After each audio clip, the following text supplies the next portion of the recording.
Bon, les gars, la semaine dernière, au dernier moment dans l'épisode, au tout dernier moment, à l'instant où ça allait se terminer, j'ai rempli mon contrat puisque j'ai parlé de Ayn Rand. Parce que vous savez que je dois en parler dans tous les podcasts, dans tous les épisodes, à chaque fois je dois faire une mention d'Ayn Rand, sinon la prophétie s'accomplira et François Bayrou rétablira le bolchevisme dans l'Hexagone, si tant est qu'il n'ait jamais été aboli par le passé. Donc, j'ai sauvé les meubles la dernière fois en citant Ayn Rand au dernier moment, mais je pense qu'il faut en remettre une double dose cette semaine pour ne pas prendre de risques. Et pour ce faire, je serai accompagné, bon déjà, de mon acolyte qu'on ne présente plus, le grand, le formidable Mos Maiorum. Comment ça va, Mos? Ça va très bien, le hussard. Et effectivement, c'est un épisode spécial à Ayn Rand, j'ai l'impression, aujourd'hui. Oui, c'est un épisode spécial parce qu'on reçoit aujourd'hui notre ami Émile Mannheimer, qui est un spécialiste d'Ayn Rand, mais on va aussi parler d'une autre auteure russe qui te tient beaucoup à cœur et sur laquelle j'ai déjà fait un épisode sur la chaîne il y a longtemps, la personne de Eugénie Marcon plutôt. Et donc, est-ce que Émile, bon déjà, est-ce que ça va? Comment ça va? Et puis ensuite, est-ce que tu veux te présenter un peu plus aux gens pour situer un peu ton parcours? Merci de me recevoir, moi ça va plutôt bien. Comment je pourrais me présenter? Ça fait une vingtaine d'années que je grouillote dans les milieux libéraux, au point d'avoir pendant un temps participé à la direction d'une importante association libérale francophone. Bon, comme toujours, on sait qu'on est dans un milieu libéral sérieux à partir du moment où on entend parler d'Ayn Rand. Hein? Ah, ça c'est sûr. Hein. Voilà. Et du coup, tu connais bien son travail, mais je sais que tu as un rapport particulièrement intéressant avec sa philosophie, parce que ça c'est lié à tes activités, mais j'imagine aussi à sa littérature, parce que chez Ayn Rand, philosophie et littérature ne sont particulièrement pas loin l'un de l'autre. Oui, disons qu'entre philosophie et littérature, est-ce qu'écrire un discours de 60 pages dans un bouquin qu'en fait 1100, est-ce que c'est encore de la littérature? Je laisserai l'auteur décider. Oui, c'est vrai qu'effectivement on peut se poser la question. Et alors, ce qui est intéressant, c'est toi qui m'avais proposé de faire ça quand on a préparé cet épisode, mais tu m'as dit que tu voulais comparer le parcours d'Ayn Rand avec celui d'Eugénie Marcon, et pas Macron, même si on a toujours très envie de faire le lapsus. Dis Marcon, normalement ça devrait mieux passer. Ouais, voilà, Marcon, donc qui est une femme. Alors, pour ceux qui ont besoin de situer un petit peu, on va le faire très brièvement là, puis après on reviendra dessus. Ayn Rand est une auteure et philosophe d'origine russe qui a fui la Russie en 1925 parce que c'était la merde avec les bolcheviks au pouvoir. Elle va aux États-Unis, elle a fait une carrière absolument incroyable là-bas d'auteur, de scénario pour le cinéma, puis de romancière, puis de philosophe, avec des romans absolument iconiques de l'autre côté de l'Atlantique comme La Grève ou La Source Vive, qui sont considérés comme les livres les plus influents aux États-Unis après la Bible. Voilà, c'est juste pour vous poser l'importance de la chose. Et de l'autre côté, on a, alors Ayn Rand était du coup extrêmement, disons, pour aller vite, libéral et pro-capitalisme, voilà, pour aller très très vite, mais sa pensée est beaucoup plus complexe que ça.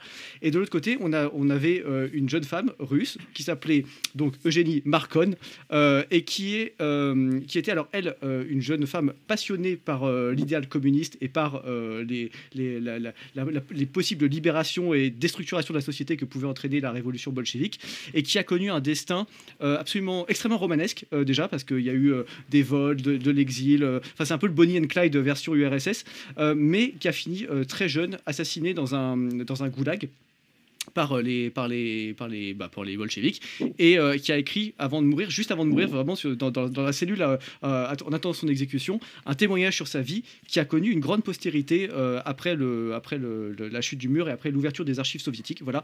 Et en fait, ce qui est très intéressant, c'est que ces deux femmes qui ont vécu à la même époque et que tout semble opposé sur le plan des idées, venaient en fait des mêmes quartiers, des mêmes villes, et qu'on pourrait presque subodorer qu'elles auraient pu se croiser à certains moments clés, mais ça on va en reparler. Est-ce que tu es hypé par ce programme, Mos? Je suis tout à fait hypé, et d'ailleurs je suis très content parce que c'est vrai qu'on a beaucoup évoqué Ayn Rand de manière un petit peu parcellaire, et là j'ai l'impression que ça y est, on a enfin le podcast sur Ayn Rand, donc il le faut. Voilà, c'était nécessaire, on va le faire, et je suis toujours très triste que cette immense auteur soit un peu mal connu en France, malgré quand même un travail de premier plan. Et donc c'est toujours une grande surprise pour moi de découvrir à quel point les Français ignorent totalement son œuvre. Enfin, je parle du commun des Français, pas des excellents auditeurs qui sont sur cette chaîne de podcast et puis qui nous suivent par ailleurs. Tout à fait. Et Emile, ça te va comme résumé de la vie d'Ayn Rand et de la présentation, ou est-ce que tu veux ajouter quelque chose? Ben, qu'est-ce que je pourrais ajouter? Quand on parle d'influence, il faut quand même évoquer l'idée qu'elle a vendu plusieurs dizaines de millions de romans. J'ai du peu. C'est quand même pas rien. Ça Oui, continue. C'est vrai, tout à Ça fait. continue à se vendre par dizaines ou centaines de milliers chaque année. C'est vraiment une œuvre de longue traîne. Ça continue, ça continue. Et puis, au final, j'ai fini par être à peu près convaincu que si elle n'avait pas passé l'Atlantique, le climat intellectuel aux États-Unis durant la deuxième moitié du XXe siècle aurait été assez différent et beaucoup plus Je suis complètement d'accord. européen dans le mauvais sens de ce que ça Ouais. peut recouvrir. Ouais, tout à fait. Je suis assez d'accord. Bon, on va peut-être, on partira dessus après le générique, mais juste avant le générique, il faut que Moss nous donne des nouvelles, alors de la Giberne peut-être et de Thomas Sowell en particulier, ou de Carmin. Sir Roger J'ai Scruton. pas Voilà, encore acheté les parts de putain, là, la là, là, Giberne. là. Ça va peut-être Bah oui, venir. c'est vrai. C'est un projet Ça va secret, pas- mais Voilà. Il y a une OPA hostile contre moi. J'étais pas au courant, putain. Mais qu'est-ce donc dans ta giberne, Moss? Incroyable. voilà. Alors voilà, qu'y a-t-il dans la Giberne de Carmin? Voilà, je Eh me ben, rattrape comme écoute, je peux. là, on a sorti un podcast fleuve qui, je pense, complétera pas mal celui qu'on va faire ce soir, de Tout à fait. 2h30 pour expliquer à un certain Paduring et un certain Chris de Position Revue que leur petite utopie communiste à base de il n'y a plus de marché, il n'y a plus d'argent, chacun va devenir un coup chirurgien, un coup éboueur, etc. Ça marchait pas trop et que ça pouvait avoir des vraies graves conséquences. Donc voilà, je l'ai fait en bonne compagnie avec Radu qu'on avait reçu sur cette chaîne. Ouais. Et Toujours un donc plaisir. on a croisé à la fois son vécu du socialisme réel fantastique de l'époque Ceausescu et en fait mes lectures sur la partie philo et économie. Et donc franchement 2h30 n'ont pas été de trop et allez-y, franchement c'est un très très bon moment que vous allez passer. C'est sur la chaîne YouTube de Carmin. Voilà, je te laisse très bien. nous dire ce Voilà. qui s'est passé de beau à la Giberne pendant cette semaine. Alors, écoute, moi, il s'est passé. Tu sais, chaque podcast, mais là, on va croire que c'est de la démagogie, mais je suis obligé de le dire. Chaque podcast, je dis que j'ai une communauté incroyable, avec des gens incroyables à l'intérieur. Et cette semaine, j'ai reçu chez moi. Alors, je lui fais une spéciale dédicace parce qu'il me régale, et il me régale au sens propre du terme. Il y a un abonné, voilà, je lui passe le bonjour, il s'appelle Anders, donc je le salue. Rien à voir avec Anders Breivik, je vous rassure. Anders m'a régalé, il m'a envoyé, c'est un mec du sud-ouest, et il m'a envoyé un énorme cassoulet, mais alors magnifique, un cassoulet délicieux avec une petite bouteille de vin. Donc en fait, c'est que je suis chez moi, je suis en train de travailler, je travaille sur les vidéos, les prochaines vidéos qui sortiront, je travaille sur le prochain livre qui sortira, le prochain roman de la maison qui sort début avril, je travaille sur la collection Héritage qui vous régale déjà, etc., etc. Et là, j'ai un livreur qui arrive chez moi et qui me dit bonjour, voilà un énorme cassoulet du sud-ouest, tu peux te régaler, et il a mis une petite bouteille de rouge avec. Donc voilà, là je crois que ça mérite une spéciale dédicace. Vraiment une communauté en or. Vraiment il y a des gens qui viennent me nourrir avec des bons produits du terroir comme ça. Mais qu'est-ce qu'on pourrait demander? C'est autre chose que le soja que Paduring doit manger dans son centre-ville tertiarisé. Donc j'aime autant dire que là-dessus, la concurrence, on lui a mis 1 million à 0 avant la mi-temps, c'est génial. Et sinon, voilà, comme je l'ai un peu évoqué, je travaille sur les prochains bouquins qui sortiront. Donc prochaine sortie en avril, prochaine sortie suivante avant l'été, si on s'en sort bien. C'est le calendrier est serré, mais j'ai bon espoir, on va s'en sortir. Et puis après, il y aura des sorties pour la rentrée littéraire et pour l'hiver, pour Noël. Voilà, ça c'est la suite du programme classique de la Giberne. Et puis on a bon espoir de pouvoir aussi agrémenter ce plat déjà copieux avec la collection Héritage dont je parle à chaque fois. Là, ça y est, on commence à avoir vraiment pas mal de textes qui se débloquent et de choses qui vont pouvoir être proposées assez rapidement. Donc, bien sûr, je vous tiendrai au courant au fur et à mesure, mais ça va être vraiment sympa. Voilà, je vais pas durer cette intro plus longtemps parce que sinon, sinon les gens vont encore péter un câble en disant 15 minutes d'intro, c'est plus une intro. Voilà, on doit être à, je sais pas, 7-8 minutes d'intro minimum là. Moss, est-ce que tu as un mot à dire ou est-ce qu'on balance le générique? Non, on voit le générique tout de suite. Regagnez le carré!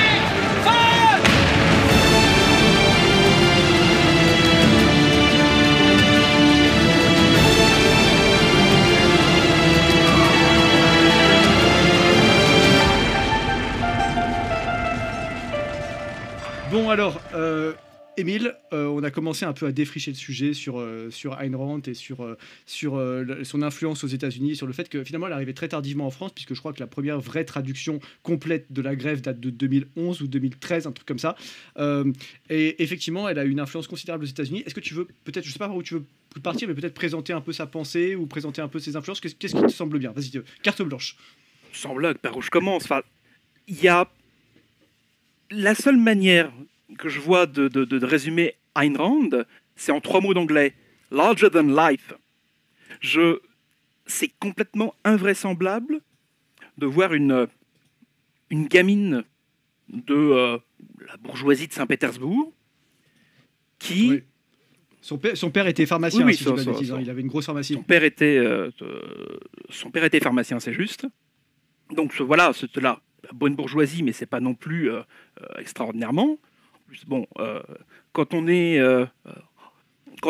en 1905 à Saint-Pétersbourg et qu'on vient de la team Mezouza, si tu veux, il y a un certain nombre de voies qui sont strictement impossibles. Oui. Même si Saint-Pétersbourg était censé être la fenêtre sur l'Occident de l'Empire russe, c'est quand même compliqué. Et puis quand t'as 12 ans, tu n'arrives pas à ta puberté, mais à la révolution, brutalement. Pas qu'une révolution, 2 révolutions, avec évidemment quelques années de guerre civile. La famille a brièvement quitté Saint-Pétersbourg, s'est réfugiée quelques années en Crimée, le temps que la poussière retombe. Ils sont quand même retournés à Saint-Pétersbourg. Évidemment, c'était compliqué d'avoir une pharmacie, donc ou bien le père travaillait pour l'État, c'était pas le genre du père, ou bien... Non. Étrangement. Attends. Le père et la mère sont de caractère assez différents. Donc, c'était vraiment pas le genre du père de travailler pour l'État, donc il a fini par monter une comment on appelle ça, une collective de une coopérative. Merci. Une coopérative de pharmaciens pour quand même continuer à travailler dans le domaine qu'il connaissait et sans pression immédiate du pouvoir et de la politique. Mais bon, voilà, tout le monde se serrait la ceinture.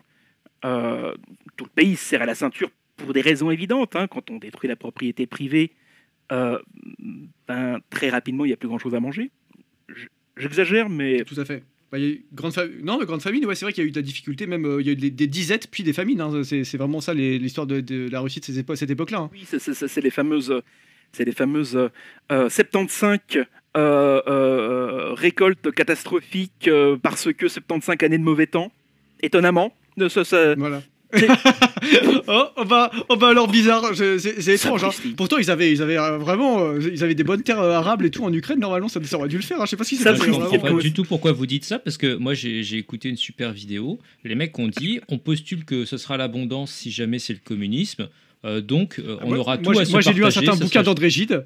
Moi, j'ai vu des bouquins d'André Gide et de Jean-Paul Sartre qui disaient que, franchement, la production agricole et industrielle était hors du commun là-bas. Voilà, moi j'y crois. Hein, donc, j'espère que tu as des preuves de ce que tu dis, hein, parce que là, c'est très inquiétant. Et d'ailleurs, moi, j'avais fait une vidéo sur l'Holodomor une fois. Ah oui, c'est vrai. Et putain, je m'étais fait attaquer par tout un tas de types qui sortaient de nulle part et qui étaient venus m'expliquer que j'avais été victime d'une psyop de la CIA, car c'était une invention de la CIA pour essayer de discréditer l'URSS. Non, mais je l'ai lu, je l'ai vraiment lu dans mes commentaires. Le marxisme est vraiment une forme de folie. Hein. Vraiment, il y a un moment donné, il faut arrêter. À un moment, soit tu as 16 ans, soit c'est une forme de folie. Il faut quand même arrêter de déconner. Bref, du coup, je voulais pas t'interrompre plus longtemps. Donc oui, le père a fait une coopérative et la mère, par contre, elle était un peu plus dans les bails du régime, si je me souviens bien. Comment dire, la mère, elle, a toujours été portée sur la réussite sociale, si tu veux.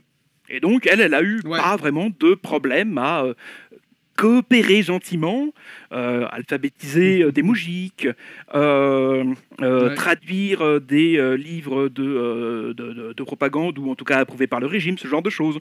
Donc, elle, beaucoup moins de scrupules. Et puis, ouais, ça m'étonne pas.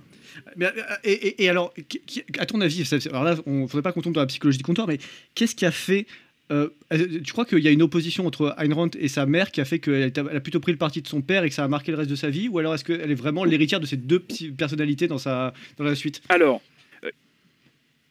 quiconque a une vague idée de l'enfance d'Ayn Rand a aucun doute possible sur le fait qu'elle adulait son père et qu'elle éprouvait des sentiments nettement plus contrastés pour sa mère. On va dire ça poliment, parce que je ne vais pas sombrer dans le psychologisme à 2 balles. Voilà. Mais Non, mais c'est ça, c'est là où je voulais t'emmener, effectivement. tiens, bah, Ouais. tu as peut-être déjà entendu cette histoire de jouet dans l'enfance d'Ayn Rand. Pour te donner une idée de... Oui, raconte-la aux auditeurs, mais elle est assez connue, effectivement, si on parle bien de la Voilà. Donc, Ayn Rand a 5 ou 6 ans. Sa petite sœur en a peut-être 3. Il y a encore une autre petite sœur qui arrivera plus tard.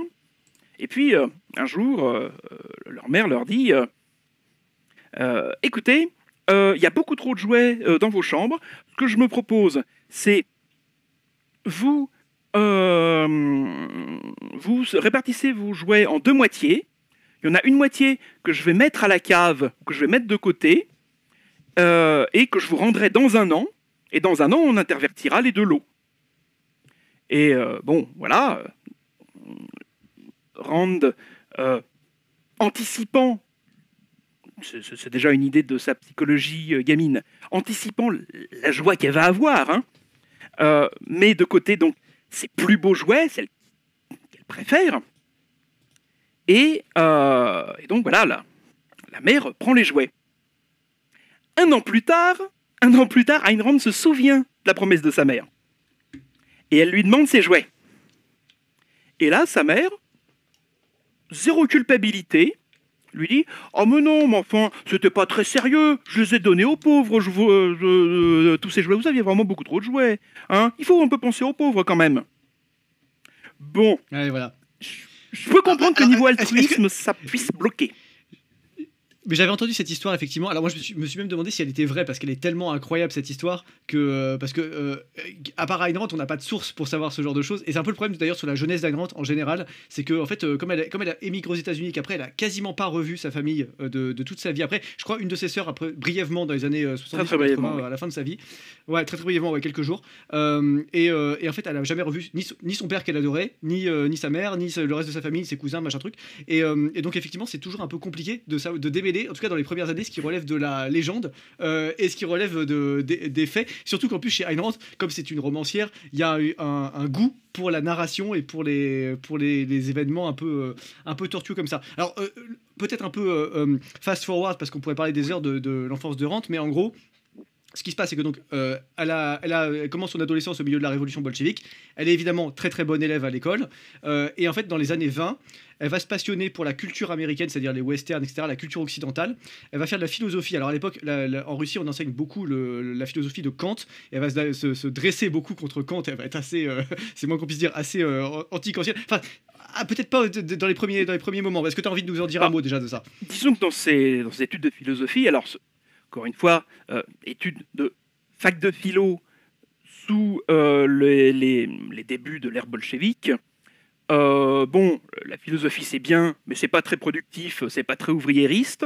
Donc elle a fait, je crois, 2 ou 3 ans de fac de philo. Ce qui est bien, mais voilà. Ouais.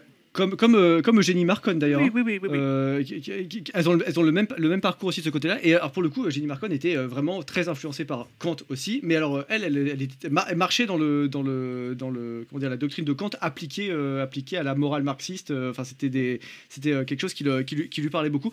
Est-ce que tu as envie de nous présenter peut-être un peu Eugénie à ce moment-là, ou nous en dire un mot, ou de nous dire un peu comment tu vois leur parcours en parallèle?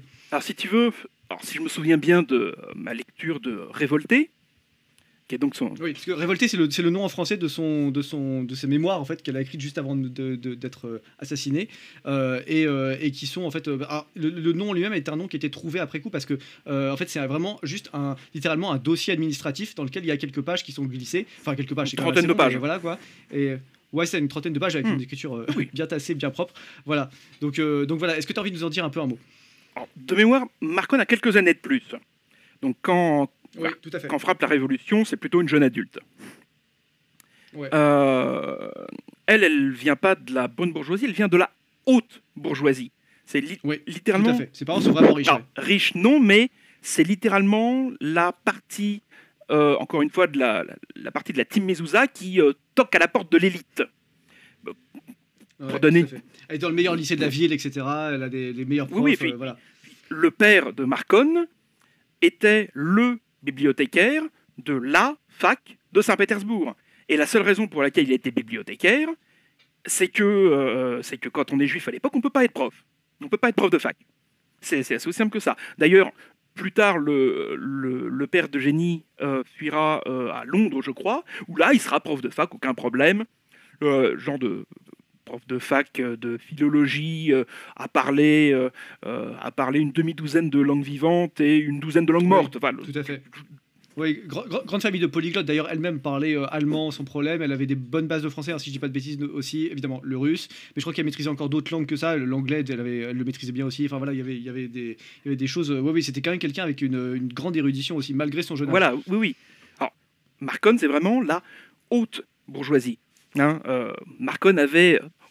On le découvre dans une petite note de bas de page dans les annexes jointes à son autobiographie.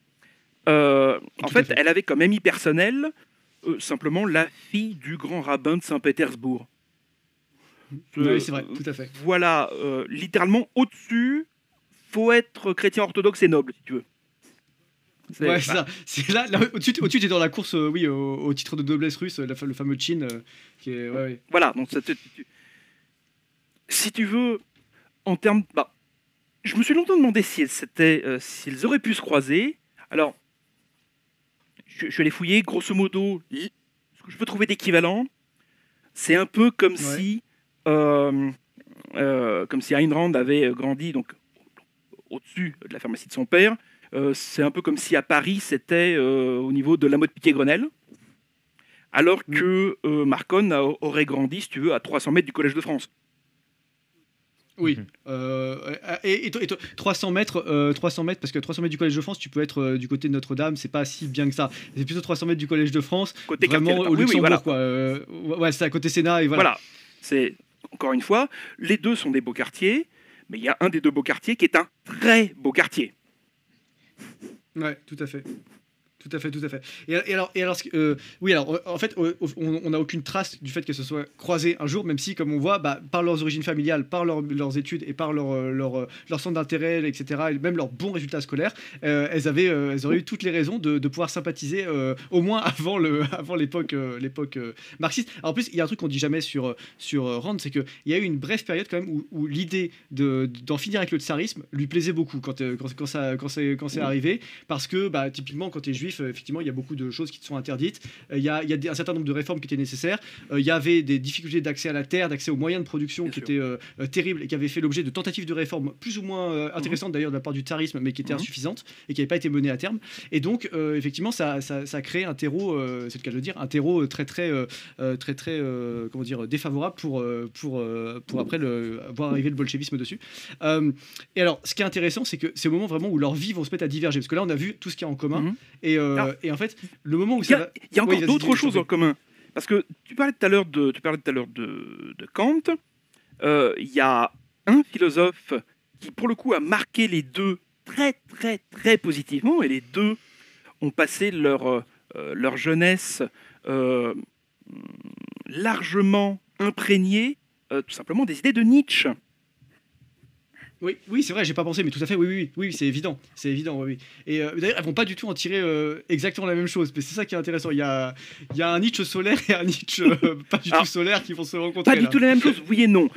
Si on veut vraiment filer la chose, en fait, les deux gardent en fait de Nietzsche l'obsession de l'individu contre la foule. Oui, ça c'est vrai, Oui, effectivement. Contre le conformisme. Mais c'est vraiment le dénominateur commun que tu peux trouver si tu retires tout, parce que dès que tu rajoutes quelque chose dessus, ça marche plus pour le coup là. Mais bien entendu.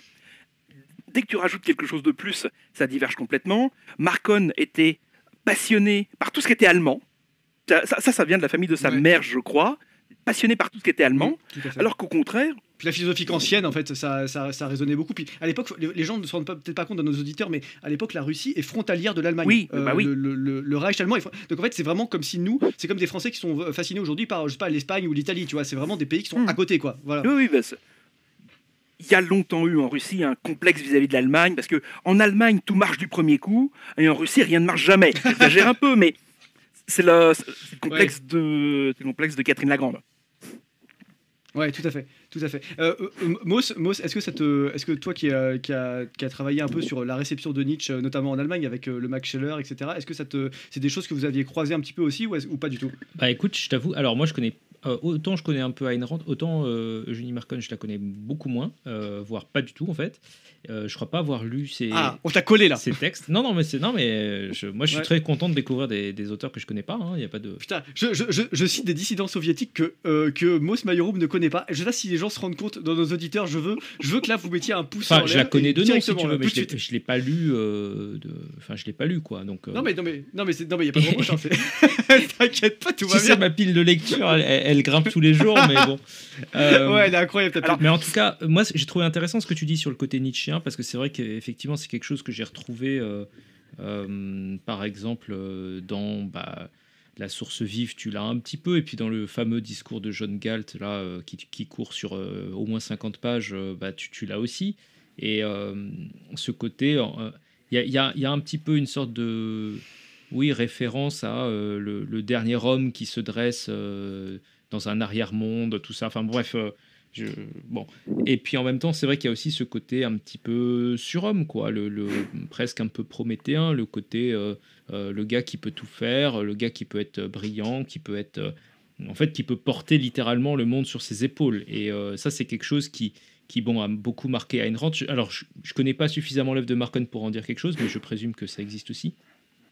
Mais c'est quelque chose qui disparaît en fait effectivement dans le côté communiste, parce qu'à partir du moment où on considère que tout est un mérite uniquement collectif, et dans ce cas-là, il n'y a pas de caractéristique individuelle qui est mise en valeur en fait.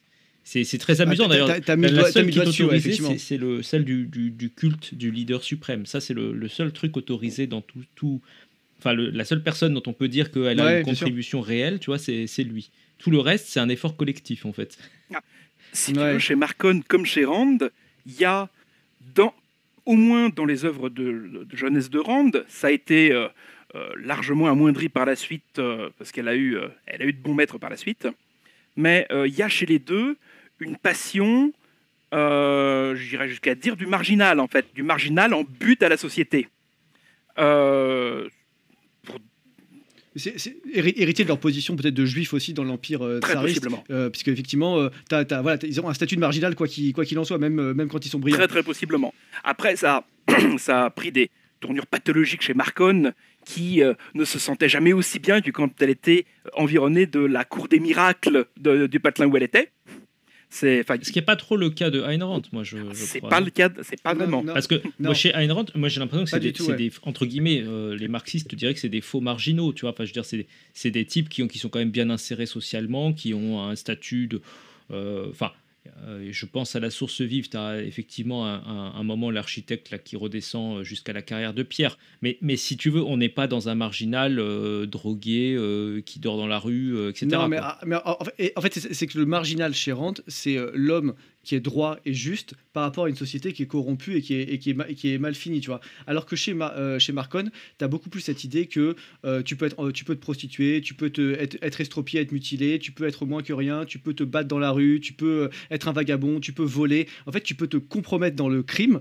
Là où chez Rand, il y a cette idée que en fait, c'est tous les autres qui sont des criminels, mais pas le personnage principal. C'est l'aspect vraiment prométhéen du truc. Mais c'est très intéressant effectivement de voir comment à partir de cette base nietzschéenne commune très, très étroite, on arrive à développer deux visions du monde radicalement antagonistes. Ça, c'est quand même vraiment fascinant, je trouve. Et encore, dans les œuvres de jeunesse de Rand, je pense à sa pièce de théâtre La nuit du 16 janvier, littéralement... Tu veux en parler un petit peu, parce que moi, je la connais pas très bien, et je pense que c'est vraiment la partie la moins connue de son œuvre, c'est son théâtre. Alors, qu'est-ce que je pourrais en dire ?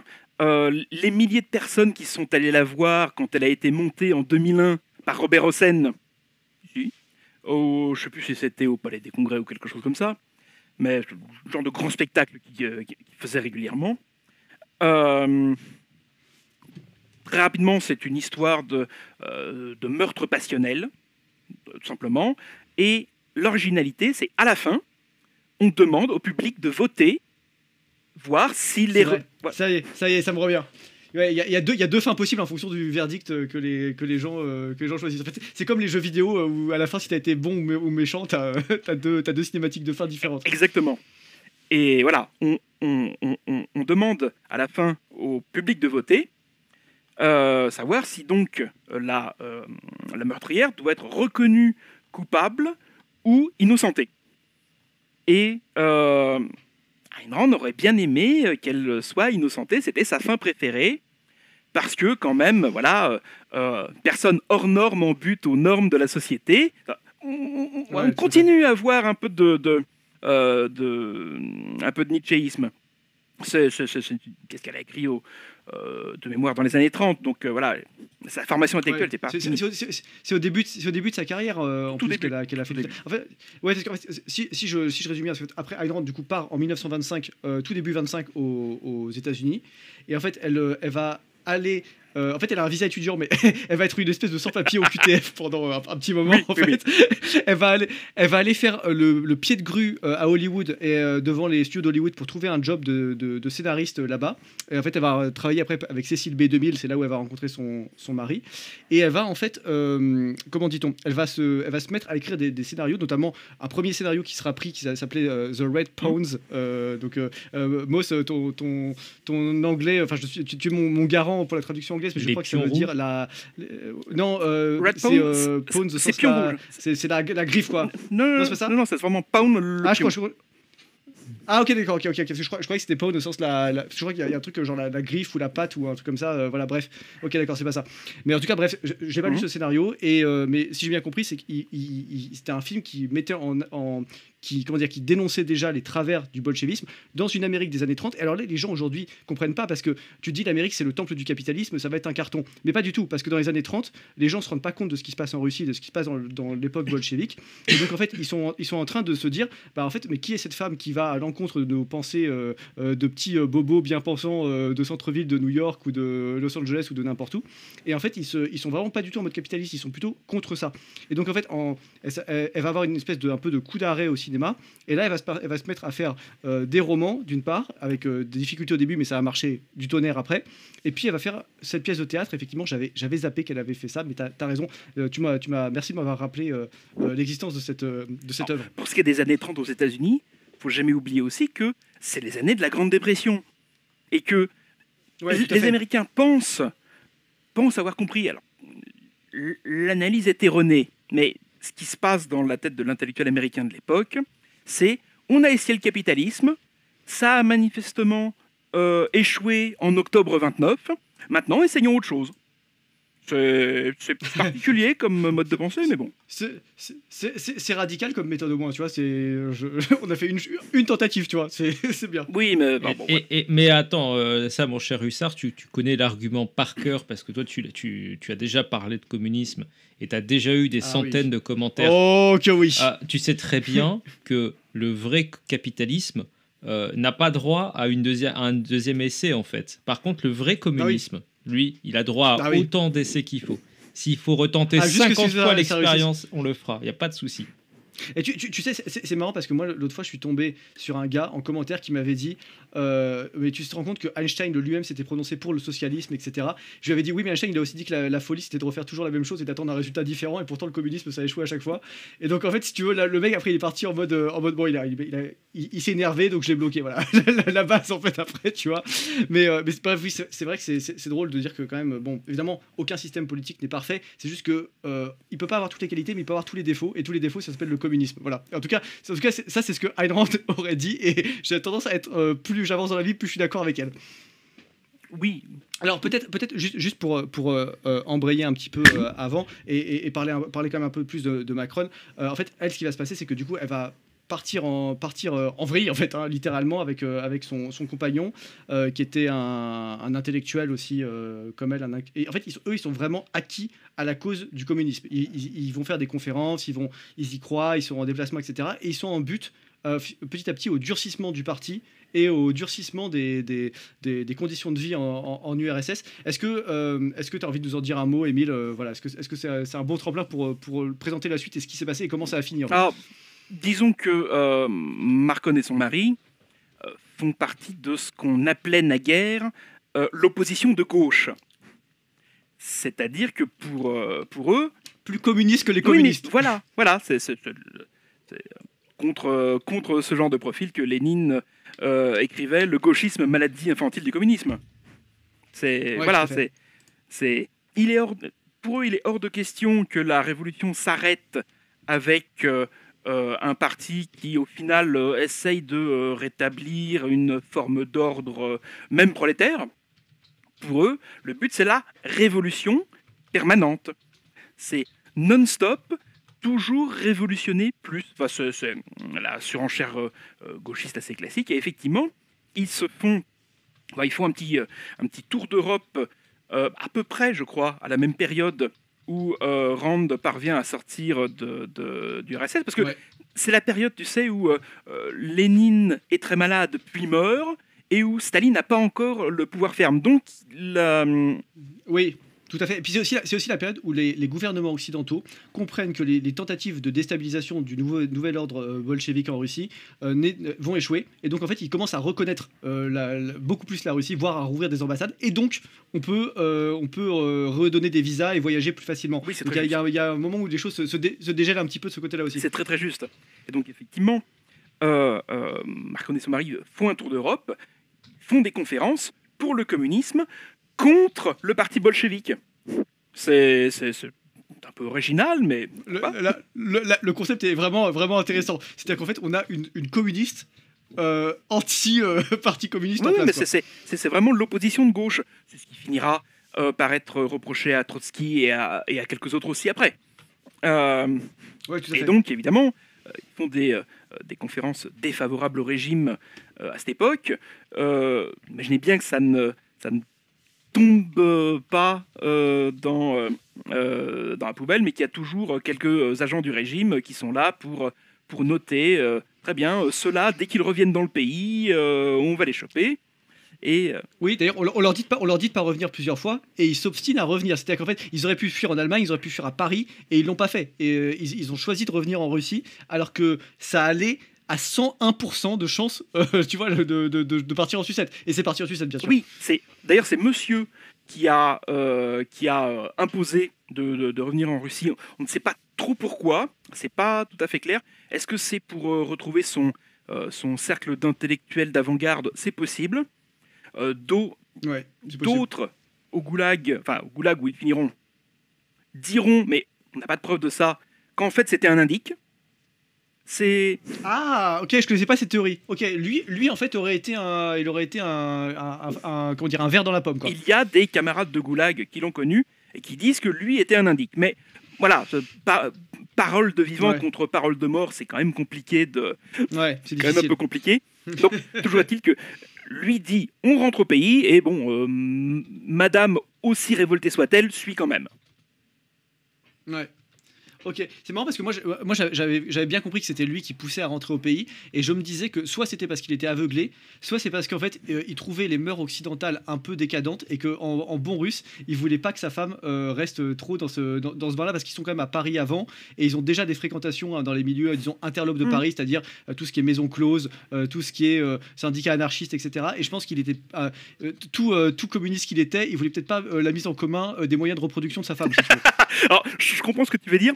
C'est vrai qu'il y a une brève description, mais très très marquante, que Jenny Marcon fait de son séjour à Paris, où, si je me souviens bien, le couple séjourne dans une sorte d'hospice pour pauvres, financé par la famille Rothschild. Et, Oui, tout à fait. elle conclut sa description en disant « On est quand même vachement mieux chez les Rothschild que chez les bolcheviks ». Bah écoute, le concept est quand même génial. Et alors du coup, il rentre en Russie. Alors lui il va se faire arrêter. Et alors pour elle commence une période d'errance et de vagabondage et de criminalité et de prostitution. Alors c'est quand même fascinant parce que elle était sur une espèce de trajectoire qui de naissance devait l'emmener à être peut-être soit une épouse d'un grand professeur d'université, soit elle-même une intellectuelle en vue de la Russie tsariste. Et on from ça tout prostituée unijambiste dans les bas-fonds de Saint-Pétersbourg à la recherche de son Mac. C'est le plus énorme downfall de l'histoire de l'URSS. Franchement, c'est le plus gros downfall de l'histoire tout court avec la chute de la saga Assassin's Creed. En fait, si tu veux. C'est les deux trucs qui sont côte à côte, c'est légendaire en fait, si tu veux. Alors, voilà. Émile, vas-y, raconte tout ça. Non, mais si tu veux, downfall, il y a des gens qui naissent avec un capital extraordinaire, pas forcément financier, mais social, culturel, et qui passent leur vie à s'amuser à le cramer ostensiblement. Oui, c'est ça, elle a brûlé ses vaisseaux. Oui, il y a un côté... comment je peux dire ça ? Il y a une vraie passion de détruire ce qu'il a fait, elle, qui est passablement révulsant.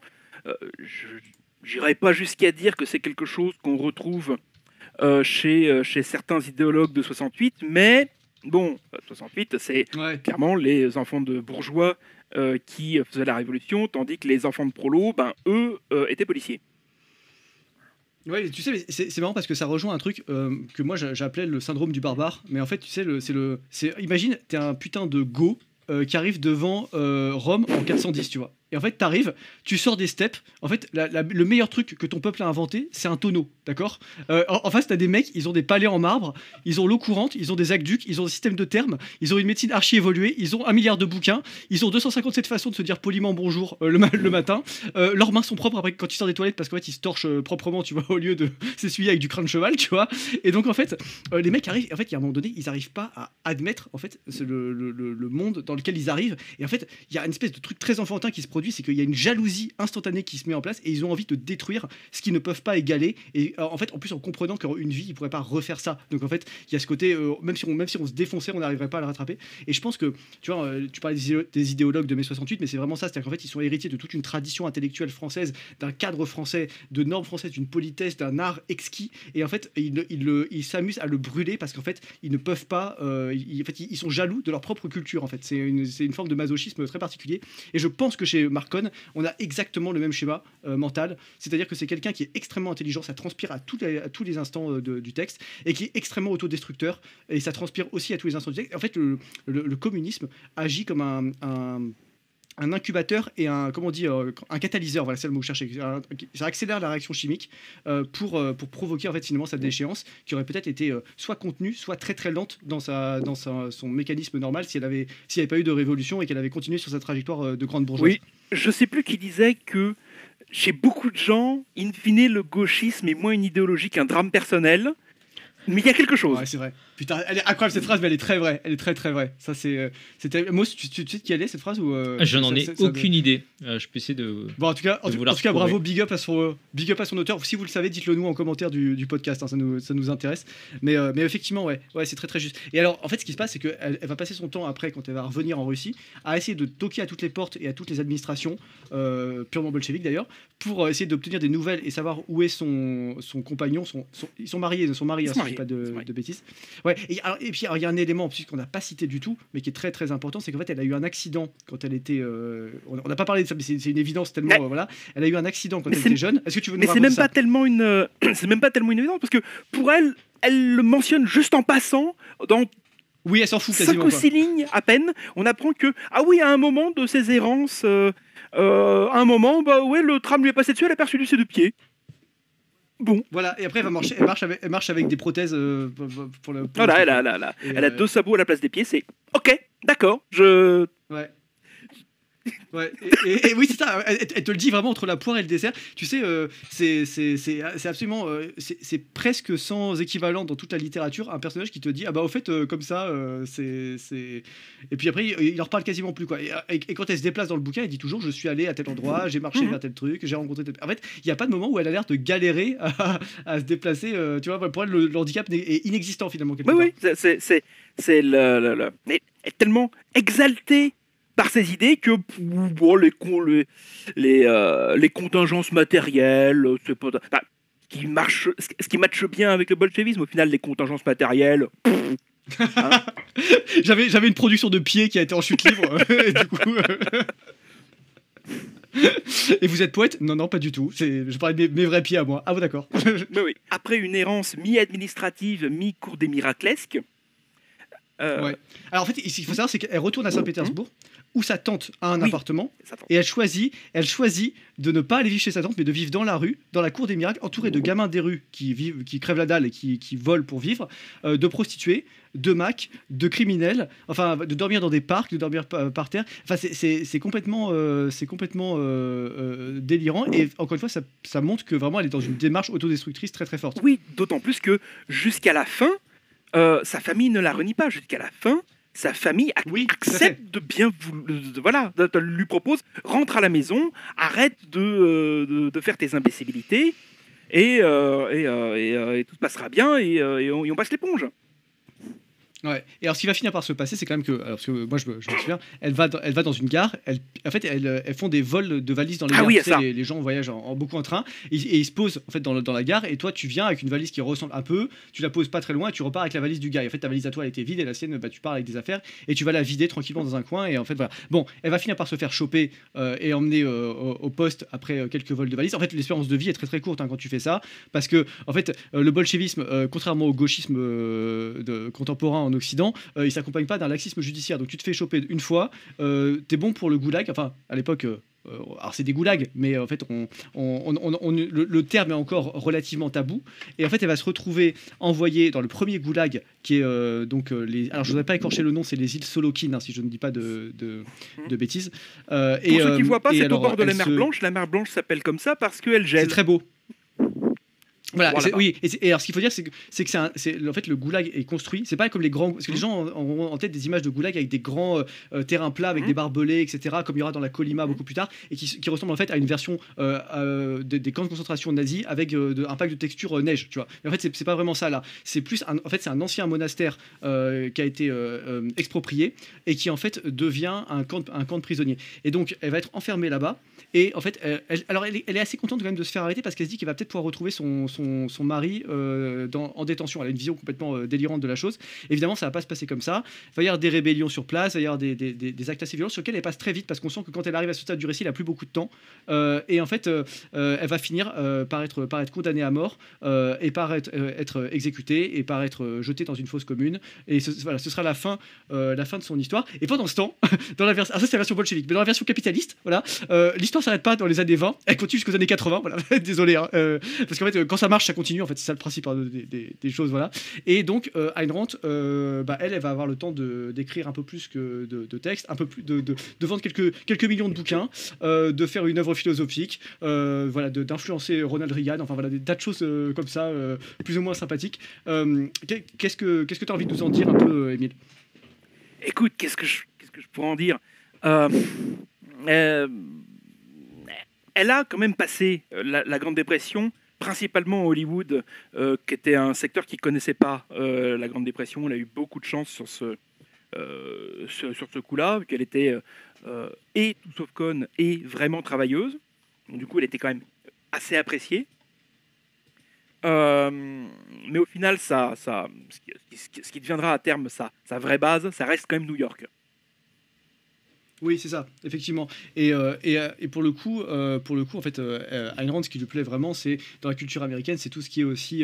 Alors, il y a le côté très urbain chez elle, mais il y a aussi le côté vraiment très individualiste. Donc, la figure aussi elle est très fan de western, donc la figure du cow-boy aussi lui plaît énormément. Et c'est des choses en fait qui rejoignent ce qu'on disait avant sur le nietzschéisme, sur l'homme seul contre la nature, contre la société. Tu vois, le cow-boy qui dompte la nature par ses mains, le travailleur, tu vois, même l'artisan, l'artisan manuel qui manipule la matière et qui en fait quelque chose. Enfin, il y a quelque chose vraiment qui est très intéressant. Et alors, ce qui est vraiment fort sur la philosophie d'Ayn Rand, c'est que c'est pas simplement une philosophie politique, c'est une philosophie qui a des bases métaphysiques profondes. Donc l'objectivisme part quand même d'une espèce de métaphysique, même pas d'une espèce de métaphysique, d'une métaphysique tout court. Est-ce que c'est peut-être un sujet sur lequel toi tu seras plus pertinent que moi, parce que c'est un peu ta spécialité là.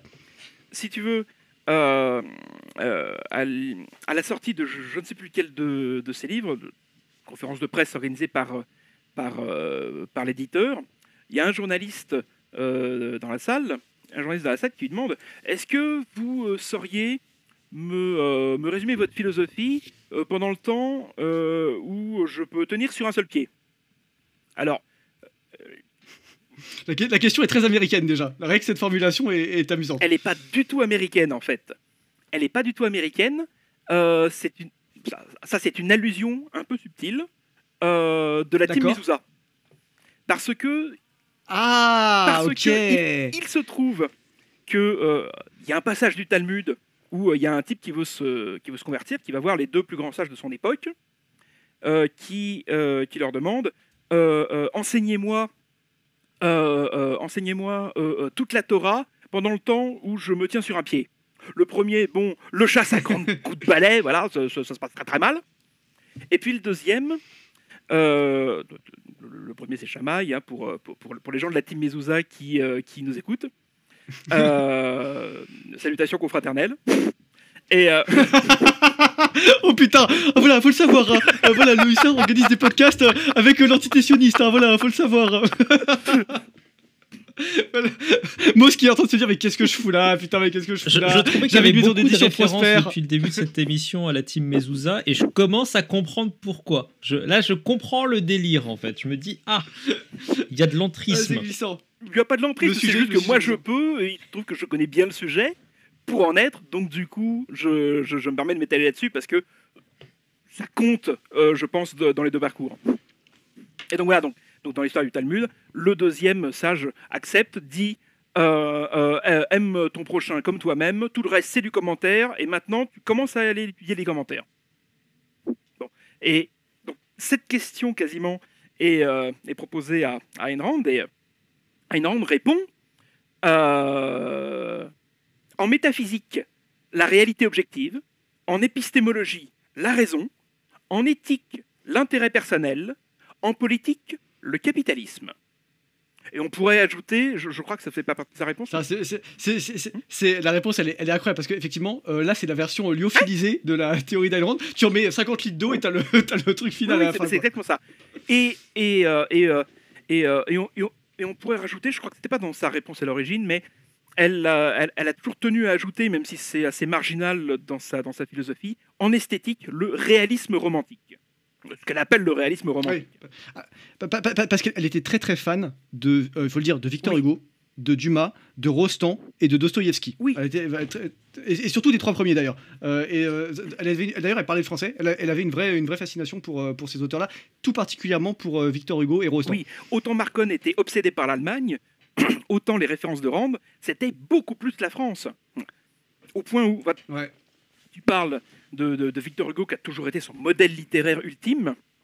Ça se voit rien que dans la taille des romans, ça se voit déjà. Ça se devine. Est-ce qu'il y a des points dans cette liste qui te paraissent être pas bons ou en tout cas discutables ou... Quel est le point qui te semble le plus facile à éventuellement challenger? Je ne sais pas s'il faut challenger, je pense qu'il faut peut-être nuancer chacun. Parce que la raison, par définition, a ses limites. Elle peut énormément de choses et on ne peut pas se permettre de faire sans. Mais là, naturellement, ses limites. L'intérêt personnel, tout dépend comment tu définis l'intérêt personnel. Hein, c'est l'égoïsme rationnel. Après, là, on va rentrer dans des considérations très très Ayn Rand pour le coup. Bien sûr, mais on voit l'intérêt personnel, c'est aider autrui. Oui, si l'autrui compte pour moi. C'est pas l'altruisme, mais c'est aider tel autrui qui, lui ou elle, compte pour moi. Il faut toujours nuancer. Rand était souvent quand même plus nuancé dans ses écrits qu'en débat. Très très grande débatteuse. Il y a un goût chez elle.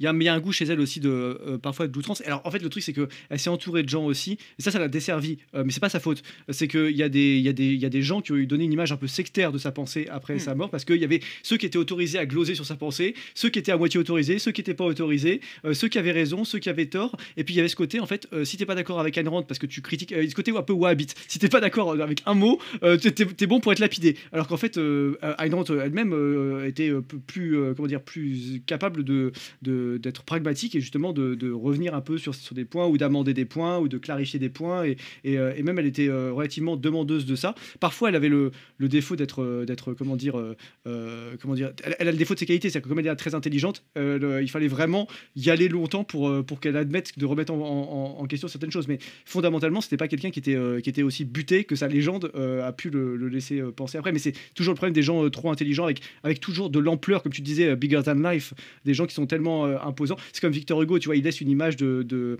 quasiment de gourou en fait après lui, alors qu'en fait le personnage était beaucoup plus enfin il y a des passages de Victor Hugo qui est complètement au fond du trou dans sa vie, qui s'en cache pas, c'est pas quelqu'un qui comment dire, qui a honte de ses émotions, ou qui c'est pas le giga chat qui a jamais une larme à l'œil, enfin ça n'existe pas ces choses là, tu vois.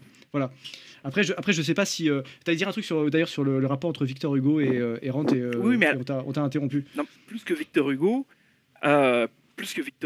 il y a, alors, puisque tu vas peut-être sortir une collection de grands classiques oubliés, il y en a un qui est plus du tout édité, qui est le bouquin peut-être qui a le plus marqué Rand quand elle était gamine. C'est un bouquin qui s'appelle La Vallée mystérieuse de Maurice Champagne. Ah oui, j'ai entendu parler de ce livre. Alors je l'ai pas lu, mais je connais effectivement. Ouais. Est-ce que tu veux en dire un petit mot pour les auditeurs, parce que vraiment personne connaîtra, je pense, pour le coup là.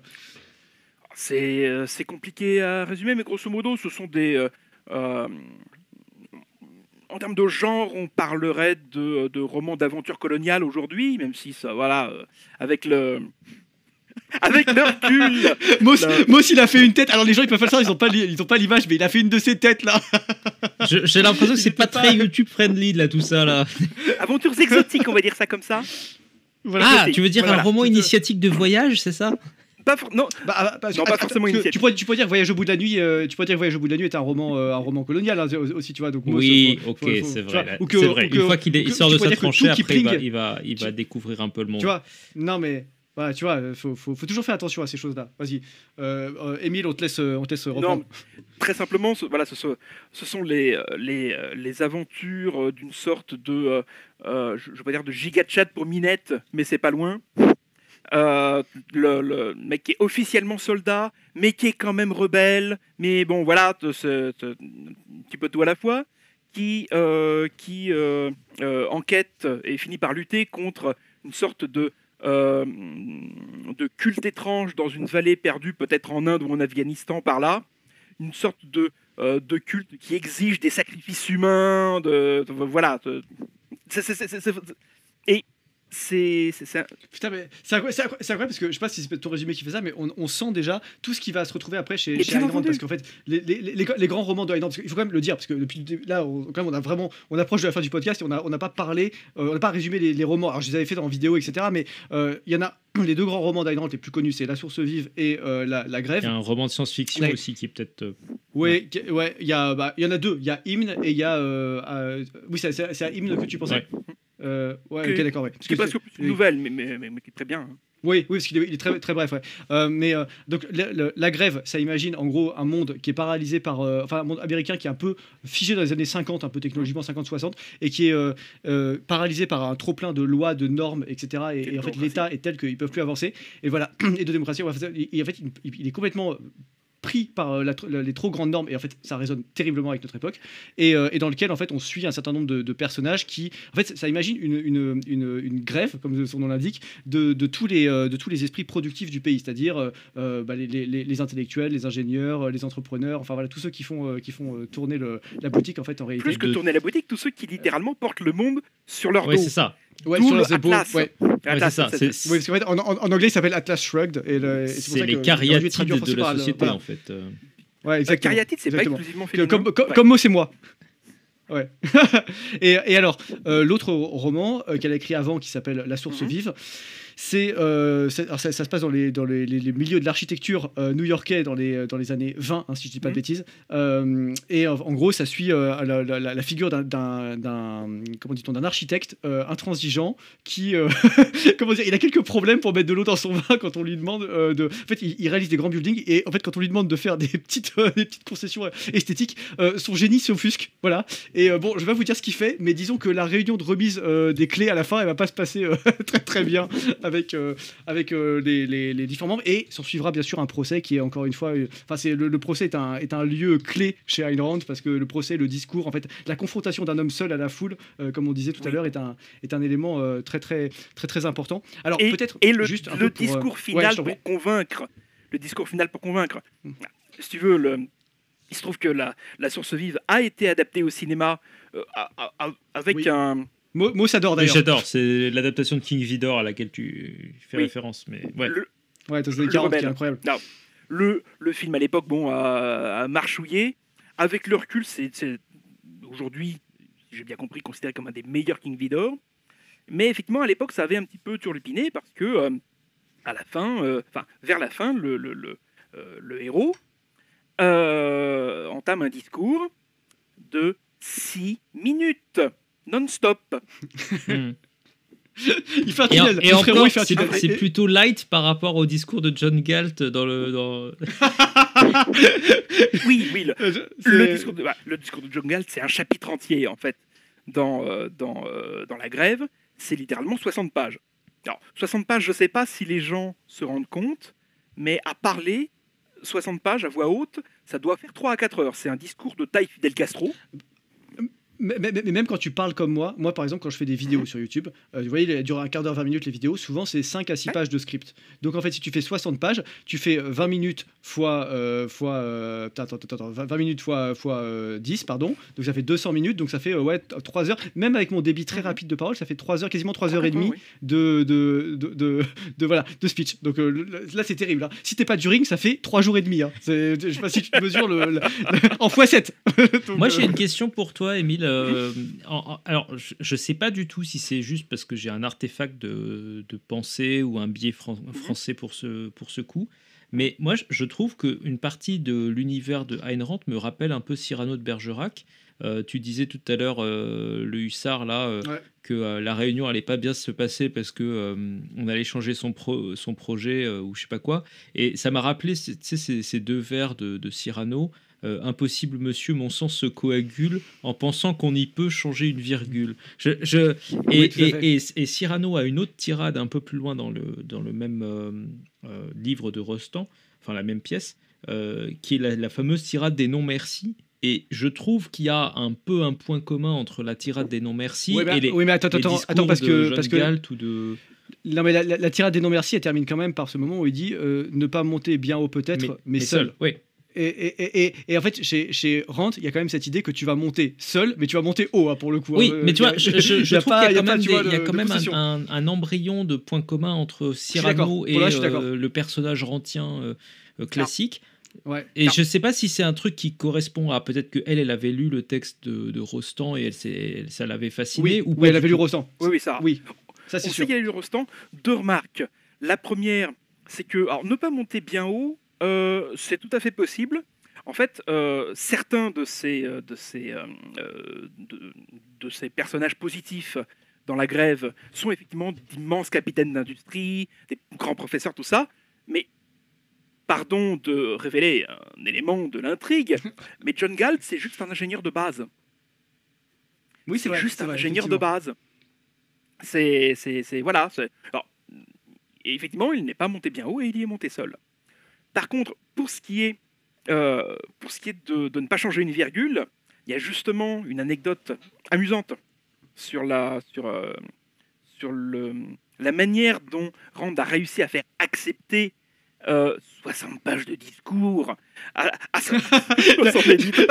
L'éditeur qui a dû faire un arrêt. En plus, il faut imaginer que c'est publié dans un contexte de pénurie de guerre. C'est-à-dire que le papier coûte littéralement un bras. Alors, donc, je ne sais pas comment le mec a fait passer ça. La source vive est publiée en pénurie de guerre, c'est en 1943. Oui. At- Mais la grève, c'est pas. Atlas, C'est c'est quoi, 57. Elle a mis 14 ans. Ah, non, 57, là, ok, oui, t'as raison. La t'as raison, gestation t'as a raison, je été- croyais que c'était 47. En même temps, vu l'épaisseur 57, du t'as raison. bouquin, je suis pas étonné que ça ait pris un peu de temps. La gestation a été longue et douloureuse, spécialement pour le discours. Ouais, Pareil, sur le tout à discours, fait. elle y a passé plusieurs années. Littéralement. Oui, et on dit même qu'elle a fait une dépression. Il y a eu une en- dépression en postpartum. finissant le bouquin. Non, mais oui, mais il y a eu une dépression postpartum parce que elle considérait qu'elle arriverait jamais à la hauteur des personnages qu'elle a elle-même inventés. Ouais, c'est ça. voilà, Ça, ouais. Ouais. Mais donc, elle a non seulement explosé le délai, mais aussi explosé la taille qu'elle avait promise à l'éditeur. Et elle a réussi à faire admettre le manuscrit tel quel, sans une virgule de bouger, à l'éditeur, en renonçant à une partie de ses royalties. Donc, Ouais, c'est vrai, tout à fait. pour quelqu'un qu'on imagine adorant le dollar et ce genre de préjugés-là, non, elle adorait avant tout son intégrité personnelle. Au moins en dehors des affaires amoureuses, mais cela ne nous regarde pas. Ah oui, c'est vrai. Enfin, on pourrait en parler, mais là on va pas avoir le temps. Peut-être pour conclure un peu sur parce que bon, alors après on pourrait développer longtemps sur la philosophie de Rand, on en a parlé un peu sur le cancer qu'elle a eu à la fin de sa vie. Alors il y a beaucoup de gens qui ont fait remarquer qu'elle avait eu recours aux soins publics pour son cancer à la fin Elle de a sa vie. aussi Alors, payé des juste une décennies petite remarque. d'impôts. Voilà, c'est déjà ce que j'allais dire. Et en plus, il y a des gens qui disent qu'elle l'a fait sous un faux nom. Alors ça, j'ai jamais compris cet argument parce que en fait, Ayn Rand, c'est pas son vrai nom, c'est son nom de plume. Et en fait, elle s'appelait Anna, enfin ou Anne après sa naturalisation américaine. Et en fait, elle était mariée et son mari s'appelait O'Connor. Et elle était inscrite sur les fichiers médicaux sous le nom d'Anne O'Connor. Effectivement, personne connaissait Ayn Rand sous ce nom-là, mais c'est son vrai nom. Donc en fait, j'ai jamais bien compris cet argument de ce point de vue-là. Et effectivement, si elle n'avait pas payé ses royalties sur des millions de livres tout au long de sa vie, peut-être qu'elle aurait largement eu l'argent pour se financer ses soins contre le cancer. Et si elle avait peut-être aussi évité de cloper comme une malade, ça aurait peut-être pu jouer un petit peu aussi là-dessus. Alors bref, on pourrait parler de ça pendant longtemps, mais je trouve que ce qui est vraiment intéressant peut-être, c'est parce qu'en fait ça commence seulement à arriver en France, et Dieu sait qu'on a besoin de se réveiller économiquement en France, et à quel point la grève résonne avec des choses que n'importe qui aujourd'hui, mais même des gens qui ne sont pas dans l'entrepreneuriat, des professeurs, des étudiants, des ingénieurs, des salariés, etc. Enfin, tout citoyen concerné aujourd'hui trouvera des choses dans la grève et dans la source vive, et tout particulièrement, on a parlé dans l'histoire de John Galt. Est-ce que comment dire, sur la réception française, qu'est-ce que tu dirais peut-être à quelqu'un qui a entendu parler de Rand et qui hésite à franchir le pas, parce que c'est quand même des gros pavés César, et qu'est-ce que tu dirais peut-être pour le motiver, pour le pousser, lui donner la petite pichenette qu'il faut pour aller voir Rand, parce que c'est quand même ça qui est important à la fin. Qu'est-ce que je pourrais dire de plus que ça? C'est vraiment le genre de roman qui est capable de te capter, de ne jamais te lâcher. Pour te donner une idée, ça. Une des biographes de Rand, un jour, a eu Atlas Shrugged sous les mains. Elle n'a pas pu le lâcher pendant quelques semaines où elle l'a littéralement lu compulsivement. Et le premier truc qu'elle a fait en refermant la 4e de couverture, c'est de recommencer. Elle n'a pas pu s'empêcher de le relire à nouveau. Ouais. Bah, tout à fait, parce qu'il est captivant ce roman. En plus, c'est un page turner, les dialogues sont très fluides, ça se lit très très vite, c'est passionnant. T'as toujours, dès que t'es en bas d'une page, t'as envie de passer à la page suivante, c'est très très puissant. C'est le côté Dumas hein, pour le coup, ça c'est vraiment l'école romantique. Ça. Et en plus, il se trouve que, chose qui était un peu inattendue en France, c'est un relatif succès éditorial. Si tu veux, à l'origine... Ouais, alors qu'ils ont quand même tout fait, ils ont fait un poche à 35 €, hein, si tu veux, donc c'était compliqué de... Voilà, mais ça marche, c'est dire à quel point le bouquin est puissant. Mais précisément, ils ont fait un poche parce que l'édition de calibre normal s'est vendue à quasiment 10 000 exemplaires. Ouais, ce qui est vraiment pas mal pour la littérature étrangère, comme ça, surtout avec des ruptures culturelles majeures, quoi. C'est parce que c'est un truc c'est cette mentalité très capitalistique et très américaine, en tout cas dans l'esprit des Français, qui sont quand même des énormes égalitaristes mentaux, quoi. C'est vraiment le travers maximal du français, c'est ça. C'est que dès qu'en fait il y a quelqu'un qui a un Kellogg's de plus dans son bol au petit déjeuner, l'autre il est prêt à tout pour lui taxer son Kellogg's, tu vois. Voilà. Parce que personne n'est de Kellogg's à la fin, tu sais. Mais oui. C'est ça, il renverse tous les bols. Il brûle tous les Kellogg's. J'avais eu la chance, il y a quelques années, de parler avec le type qui est en fait derrière la popularisation d'Ayn Rand en France, qui est Alain Laurent, qui a été pendant Oui, 30 ou je 40 vois très ans bien. le seul randien de France. Oui, c'est ça. Ouais, lui, mais c'est d'ailleurs une position très randienne en elle-même, d'être l'homme face à la société, oui. tu vois, comme ça. Il y avait quelque chose de méta. Oui, il se trouve qu'il est directeur de collection aux Belles Lettres. Tout à fait. Et Mais c'est lui qui a fait rentrer Renta, d'ailleurs. exactement. Et donc il a proposé aux Belles Lettres de faire traduire proprement pour une fois la grève et de l'éditer. Et bon, voilà, ça a été un peu accepté, non pas comme sa danseuse, mais bon, pour bon service, on va lui faire cette fleur.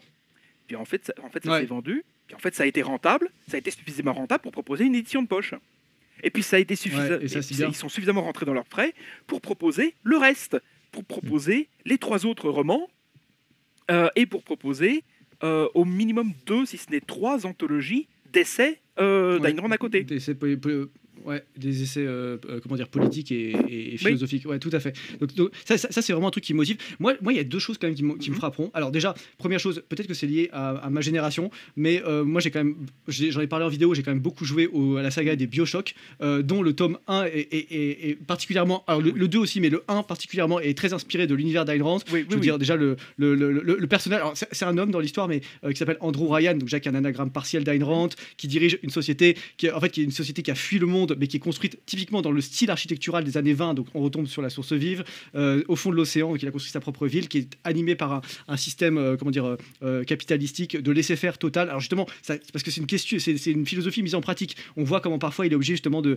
rogner, voilà. Et alors bon, évidemment, comme ils ont besoin d'en faire un jeu vidéo, ça a tourné très très mal parce qu'il y a eu des malfrats qui se sont un peu emparés du pouvoir, et il y a eu des expérimentations génétiques, et d'ailleurs très très bien menées dans l'histoire. C'est passionnant et c'est un excellent jeu. Franchement, si vous n'avez pas joué à BioShock 1, allez le faire et allez le refaire. Vous allez le refaire. Moi, je me le refais quasiment une fois par an ou tous les 2 ans. Je n'ai pas beaucoup de temps pour jouer, mais j'y rejoue très souvent.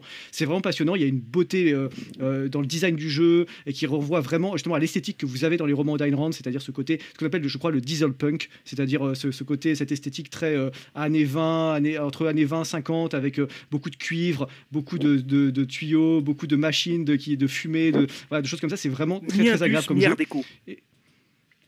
Oui, c'est ça, exactement, ouais, c'est exactement ça. Ouais, c'est très art déco à l'extérieur et très industriel dès que tu passes dans des côtés salle des machines, couloir de maintenance, etc. Donc ça, c'est vraiment, voilà, masterclass absolue. Je recommande aux gens, on vous recommande des livres et des jeux vidéo, c'est quand même pas mal, voilà. Et puis deuxième chose, parce que ça c'est le côté, voilà, des films. Allez voir c'est King vrai, Ghidorah. Moss, voilà, exactement. Et puis non, deuxième chose, moi j'ai une anecdote qui m'a été racontée et je la crois sans aucun problème. C'est un auteur de la JB qui me l'a raconté. Et en fait, il m'a dit qu'il avait un collègue. Il a un poste très très bien placé dans une boîte. Et en fait, si tu veux, il était dans une boîte où il s'occupe. En fait, c'est pas un collègue, c'était un ami à lui, mais qui était dans une boîte un peu dans le même secteur que lui, mais il était dans un service de gestion des situations un peu de crise, tu vois, dedans. Et en fait, lui passait son temps à rendre des rapports pour dire, ok, ça va déconner là, ça va déconner là, ça va déconner là, et personne l'écoutait, et à chaque fois ça déconnait, et après il devait ramasser les morceaux du truc qu'il avait annoncé. Et en fait, il est tombé sur la grève. Il a lu la grève. Et en fait, il a dit, j'en ai plus rien à foutre. Il a fait juste ses heures, il a fait juste son boulot, et maintenant, en fait, il touche, je sais pas combien il est payé, peut-être 120 000 euros par an, il touche ses 120 000 euros en faisant plus du tout l'effort de prévention et juste l'effort de réparer, parce qu'en fait, il a compris qu'il était dans un monde où il y avait trop de normes, trop de trucs qui t'empêchaient de faire, qui entravent ta liberté de créateur et de manipulateur du monde, qui est quand même normalement le privilège de l'être humain absolu. Et donc, ça lui a complètement changé la vie, et je suis sûr qu'il y a plein de gens dans le public qui pourraient se reconnaître et qui pourraient être intéressés par cette vision des choses. Voilà. Donc, allez lire. J'en profite parce que, quelque part, c'est un peu aussi une question d'un point de vue sociétal et économique. Il y a eu beaucoup cette notion du quiet quitting qui a été lancée et popularisée. Est-ce que c'est pas un peu la grève des Atlas, en fait, le quiet quitting? Alors, qu'est-ce que vous en pensez, messieurs? Je ne sais pas si c'est la grève des Atlas, mais clairement, il y a un côté littéralement, ouais, on laisse tomber tout ça. Et inversement, la grève a aussi inspiré des gens à sortir du petit train-train conformiste et à lancer leur truc, se mettre à quelque chose. tenter. Ah bah, je peux en parler, hein, parce que effectivement, moi, si tu parlais du quiet quitting, moi j'ai déjà raconté plein de fois que j'étais en fait dans une entreprise où j'étais archi sous-employé, et en fait je m'emmerdais à mort et je faisais 2 fois, 3 fois mes objectifs au début. J'ai compris qu'il n'y aurait jamais de promotion et qu'en fait ils en avaient rien à foutre de moi parce qu'en fait la courbe de Peter étant ce qu'elle est, j'allais pas monter. Et donc en fait, qu'est-ce que j'ai fait? J'ai dit bah ok, je fais strictement mes objectifs, ok. Et après, et si on fondait la Giberne, et si on fondait le Hussard, et si on allait faire des podcasts avec des gens intéressants comme ça, et finalement, je pense qu'il y a beaucoup de gens qui peuvent se retrouver là-dedans. Je sais pas si tous les gens qui font du quiet quitting sont des atlas, mais je sais que tous les atlas seront séduits au moins dans un premier temps par le quiet quitting, et peut-être que la grève, c'est ce qu'il faut pour une vraie réforme authentiquement capitaliste, pour qu'on ait vraiment en fait enfin la possibilité de faire Mais des choses. en fait, dans moi, une je la vraie trouve très société, profonde, cette thématique marche. du quiet quitting. J'aimerais bien qu'on y passe peut-être 3 minutes. Je sais que tu as envie de conclure rapidement, mon cher Hussard. Non, mais on a parce 3 qu'en fait, 3 minutes quelque comme tu part, veux. on est aussi dans une société où les entreprises, malgré leur statut d'entreprise capitaliste affiché, en fait, ont un fonctionnement en interne qui est très socialiste en réalité en France, avec des courbes de distribution de salaire en où fait. il faut que tout le monde soit dans la même courbe, très peu de rémunération pour les initiatives personnelles, il faut que il n'y ait pas trop de gens qui dépassent dans un service donné, tout le monde doit être très homogène, etc. Bien sûr, toutes les métriques que vous connaissez sur l'écart salarial et toute autre thématique un petit peu du même style. Mais en tout cas, il y a beaucoup ce côté-là. Donc en fait, le gars qui a envie de se défoncer, qui a vraiment envie de bosser, et qui a un jeune de, je sais pas, 24, 25 ans qui sort d'une bonne école ou d'une bonne université, qui a envie de se défoncer, qu'est-ce qu'il apprend dans les 5 premières années dans lesquelles il bosse? Il apprend que globalement, c'est pas parce qu'il bosse plus qu'il va être payé plus. Voire même régulièrement que parce qu'il a bossé plus, il est plutôt mal vu par ses collègues, parce qu'en fait, tout le monde dit ah non mais lui c'est le faillot, il essaie d'en faire plus, il essaie de bosser plus pour avoir quelque chose. Que finalement, en termes de promotion, etc., c'est beaucoup une affaire d'âge, beaucoup plus qu'une affaire de mérite. C'est-à-dire qu'en fait, on lui dit « Ah bah non, mais attends, pour être promu, il faut être au moins à 35 ans. Donc là, tu as au moins 10 ans à faire les mêmes trucs en boucle, et puis dans 10 ans, on rediscutera de ça. » Et dans le meilleur des cas, il gratte peut-être 1 an ou 2, pas plus en fait. Bon. Et donc, tout ça, c'est très démotivant en réalité. Et moi, j'en veux beaucoup à une partie des mecs de gauche d'essayer de prétendre que ça, c'est du turbo-capitalisme, etc. Parce que justement, ça n'en est pas en fait. Tout ce fonctionnement que je viens de décrire, c'est plutôt un fonctionnement quasiment collectiviste en fait. Voilà. Et donc, cette thématique du quiet quitting me paraît plus profonde qu'elle en a l'air en fait. On pourrait faire un deuxième podcast dessus, messieurs, hein, parce que là, il y a vraiment beaucoup de choses à dire. C'est pas forcément quasiment collectiviste. Par contre, j'ai oublié le nom de cet économiste qui décrivait en fait, qui a un jour pondu un papier sur en fait pourquoi est-ce qu'il existe des entreprises plutôt que du marché partout. Et sa réponse, c'est que l'entreprise est un îlot de socialisme dans une mer de marché. C'est un îlot de socialisme qui, normalement, en marché libre, n'a pas vocation à grossir parce qu'assez rapidement, les rendements décroissent, sauf si, effectivement, un certain nombre de coûts de transaction sont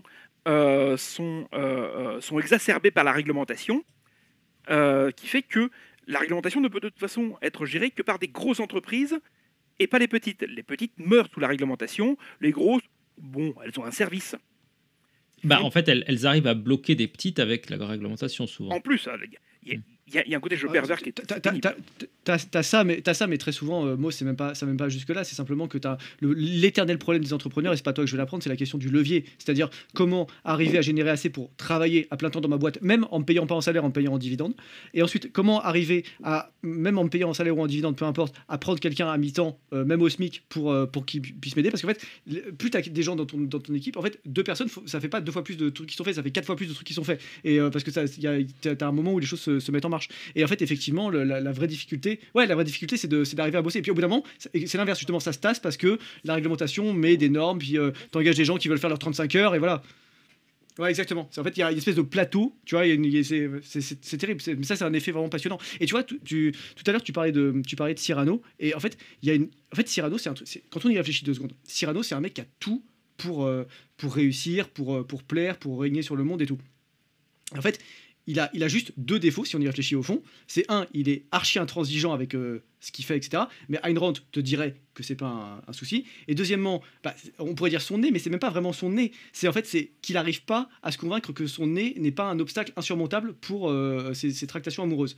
En fait, c'est ça qui va le perdre finalement dans sa vie. Et en fait, ça c'est assez français finalement d'avoir toutes les cartes en main et de faire de la merde après. Alors que chez Rand, il y a ce côté un peu genre, quand tu as toutes les cartes en main et que tu as juste des petits défauts personnels, et justement tu vas te confronter, ça va être une aventure, mais tu vas quand même y arriver à la fin, tu vois. Et ça c'est le côté un peu énergie américaine vs le misérabilisme et l'immobilisme et le socialisme au sens vraiment étymologique du terme français, et qui est à mon avis c'est terrible. Et tout à l'heure tu parlais du fait que Ayn Rand a eu du mal à traverser l'Atlantique et tout. Je pense que c'est très lié à ça, à cette différence de mentalité. En fait, quelque part, les personnages d'Ayn Rand, c'est des Cyrano, mais qui ont dit mon taré il est peut-être long, mais je vais quand même baiser la meuf, tu vois. C'est le American Dream du Cyrano.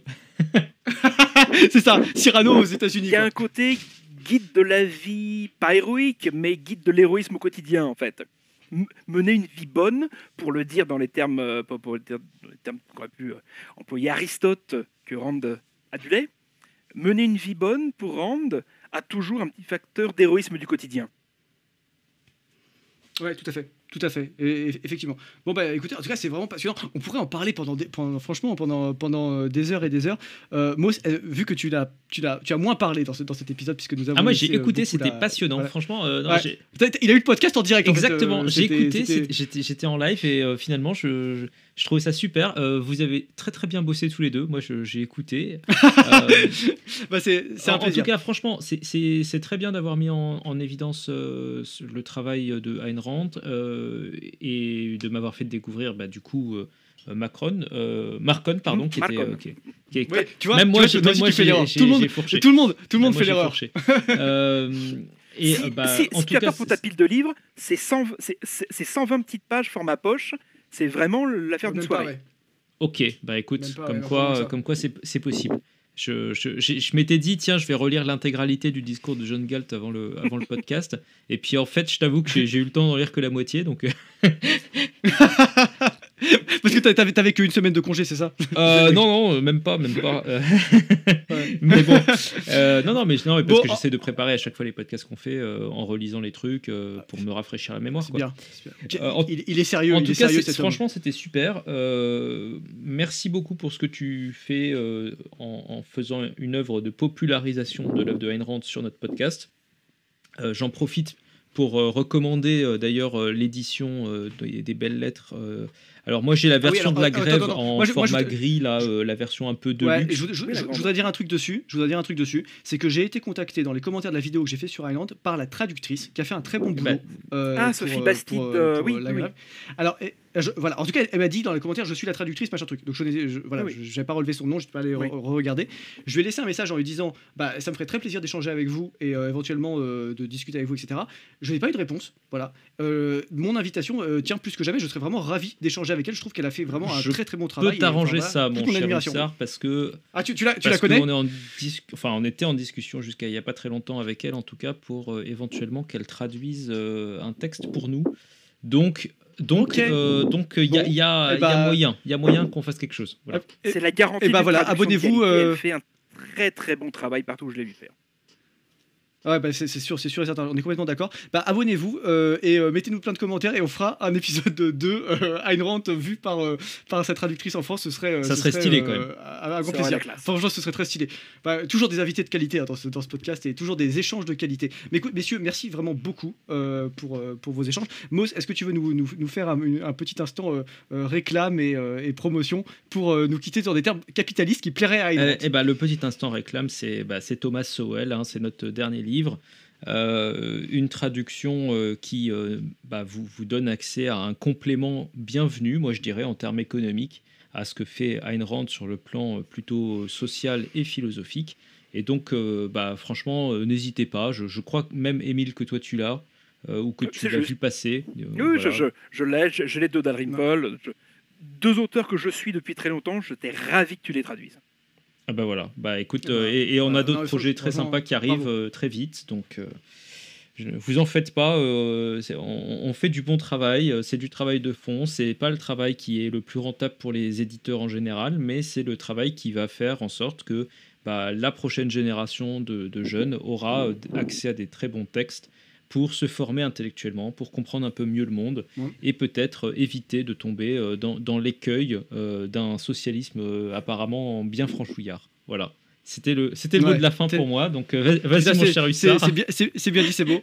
Alors juste une petite annonce que j'y pense là comme ça, et j'ai envie de le dire. Quand vous entendrez ce podcast, sera sorti le nouveau numéro de la revue Éléments, pour ceux qui connaissent, et dans lequel ils ont fait gentiment une recension des Bibliophiles, donc le dernier roman que j'ai écrit, et qui d'ailleurs en fait a un côté très randien aussi sur certains aspects, puisqu'il montre comment l'édition aujourd'hui, donc c'est un secteur précis, mais l'édition est paralysée par trop plein de normes, un trop plein de copinage, un trop plein de lois, un trop plein... Voilà, et comment des personnages qui sont pleins de mérite n'arrivent pas à s'y élever en étant moraux, puisqu'en fait ils sont entravés par la situation ambiante. Donc voilà, ça peut être aussi une lecture complémentaire de ce côté-là. J'ai lu En tout cas, voilà, J'ai lu l'entretien, pas plus tard qu'aujourd'hui, qui est en ligne maintenant. Oui. Il est vraiment Alors, très sympathique. c'est pas la même chose. C'est pas la même chose parce que là il y a eu un entretien et il y aura un article dans la revue papier. Okay. Voilà. Mais l'entretien est déjà sorti, il est déjà en ligne aussi effectivement. Et j'espère que ça t'a plu. Oui, c'était intéressant. Bon, parfait. Bon, écoute, Émile, merci beaucoup d'être venu. C'était vraiment passionnant. Merci beaucoup de m'avoir reçu. Merci à toi. Un plaisir. Moss, on se dit à la semaine prochaine pour un nouveau podcast de qualité plus. Voilà. Et puis bonne semaine à tous les auditeurs. Voilà. À bientôt tout le monde. Bonne semaine. Merci.